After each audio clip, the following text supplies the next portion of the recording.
Fala galera, Davi aqui para mais um vídeo e dessa vez a gente vai falar um pouco sobre dízimo. Você acredita que os dízimos valem para os dias de hoje? Se você é alguém que tem dúvidas sobre isso, se você é alguém que ou assim como eu fazia ali no automático e tal, mas não tinha convicção daquilo, se inscreve no canal, deixa o like, ativa o sininho e assiste esse vídeo porque eu tenho certeza que vai tirar todas as suas dúvidas. Fechou? Bora pro vídeo. Então galera, primeiro ponto. Só contextualizando, vamos falar o que é dízimo, vou explicar o que é dízimo e também vou explicar o que não é dízimo. Quando nós falamos sobre dízimo, nós estamos falando sobre a apresentação da primeira parte, ou seja, dos 10% dos seus bens, dos 10% dos seus ganhos para manutenção da igreja. Ou seja, se você é uma pessoa que ganha R$1.000, você faz o ato de dizimar R$100 para manutenção da igreja. Para pagar luz, para pagar água, para pagar o prédio, para pagar todas essas coisas. Então, quando nós estamos dizimando, fala sobre o ato de dar 10% com a intenção de manutenção da igreja, certo? Então, quando você fala, vou fazer um dízimo, mas o meu dízimo é de 9%. É dízimo? Não. Isso é uma oferta, isso é um voto que você tem. Ah, mas eu faço dízimo de 40%. Não, isso não é um dízimo. Você pode fazer o que o Senhor colocar no seu coração que você sente de fazer. Porém, isso não é um dízimo. Quando nós estamos falando sobre dízimo, nós estamos falando sobre a apresentação da primeira parte, a apresentação dos 10% dos nossos bens, dos 10% dos nossos ganhos. Isso é dízimo, basicamente. Ah, Davi, eu dou os 10%, mas eu não senti de fazer na igreja local, eu dou para uma ONG, eu dou para um projeto missionário. Isso é dízimo? Não, isso não é dízimo também. Não estou dizendo que você não pode ser uma pessoa que ajuda a frentes sociais, você não pode ser uma pessoa que ajuda causas sociais, mas isso não é dízimo, isso é oferta. Você deve fazer isso também, mas são coisas completamente diferentes. Quando nós estamos falando sobre dízimo, nós estamos falando sobre manutenção da igreja. Primeiro ponto é o seguinte, quando a gente tem sobre dízimo, a gente costuma lembrar sobre a lei, a gente costuma lembrar sobre aquilo ser um mandamento da lei, e a lei ficou para trás depois da vinda de Cristo, então não vale mais, mas não é assim. O dízimo existia antes da lei, o dízimo existia durante a lei, e o dízimo existe depois da lei também. Bíblia, em Gênesis 14:18, cara, isso bem antes da lei. Então Melquisedeque, rei de Salém, sacerdote do Deus Altíssimo, trouxe pão e vinho e abençoou Abraão, dizendo: Bendito seja Abraão, pelo Deus Altíssimo, Criador, Deus dos céus e a terra, e bendito seja o Deus Altíssimo, que entregou seus inimigos em suas mãos. E Abraão lhe deu o dízimo de tudo. Ou seja, o que aconteceu aqui? Abraão prosperou em algum momento, ele recebeu um salário, ele recebeu uma recompensa do rei de Melquisedeque nesse momento. O que ele fez? A primeira coisa, Abraão deu o dízimo.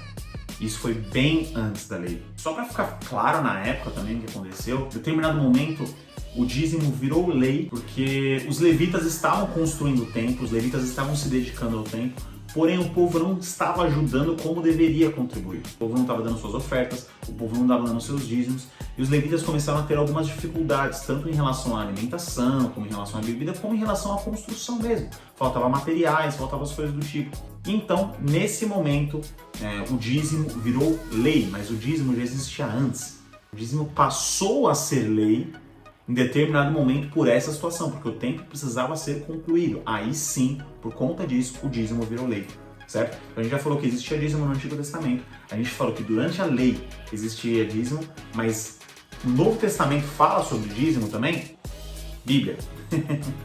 Ninguém é melhor do que Jesus Cristo de Nazaré, o primeiro, maior homem que já pisou na terra, para falar um pouco sobre dízimo para vocês. Então vamos ler lá, Mateus 23:23. Ai de vocês, mestre da lei, fariseus, hipócritas, vocês dão o dízimo da hortelã e do endro e do gominho, mas têm negligenciado os preceitos mais importantes da lei, a justiça, a misericórdia e a fidelidade.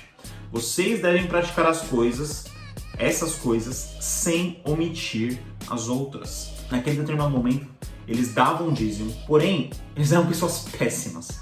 Eles eram pessoas que mentiam, eles eram pessoas que tratavam mal outras pessoas. Porque o que eles achavam naquela época? Eu dou o meu dízimo, então já era. Eu estou em santidade porque eu dou o meu dízimo, eu estou bem com Deus porque eu dou o meu dízimo. Essa era a lei da época, mas o que Jesus está querendo dizer? Tá bom, você dá o seu dízimo, glória a Deus por isso, você está certo. Mas você não deve esquecer os outros princípios básicos do cristianismo. Isso é só um deles. Ou seja, existe sim dízimo no Novo Testamento e Jesus Cristo nos diz que nós devemos ser dizimistas. E é muito legal, porque a gente vive numa geração que romantiza muito algumas coisas. Principalmente o fato da gente falar, Senhor, o que eu tenho é seu, o meu coração é seu, a minha vida é sua. Isso é muito legal falar, mas é hipocrisia a gente falar que tudo que você tem é do Senhor, menos o seu dinheiro. É hipocrisia você falar que, não, a minha vida é sua, mas a minha parte financeira, não, é eu, e eu faço como eu quiser, do jeito que eu quiser, eu organizo do jeito que eu quiser. Não faz sentido isso. Quando a gente fala sobre entregar a nossa vida para o Senhor, a gente fala sobre entregar a nossa vida inteira. A minha casa do Senhor, a minha esposa do Senhor, a minha família do Senhor, o meu trabalho do Senhor e o meu dinheiro também é do Senhor. E o Senhor não pede o meu dinheiro inteiro, o Senhor só fala sobre a 10ª parte, para ser levada para a manutenção do templo, para a manutenção da igreja. E eu quero encorajar você, cara.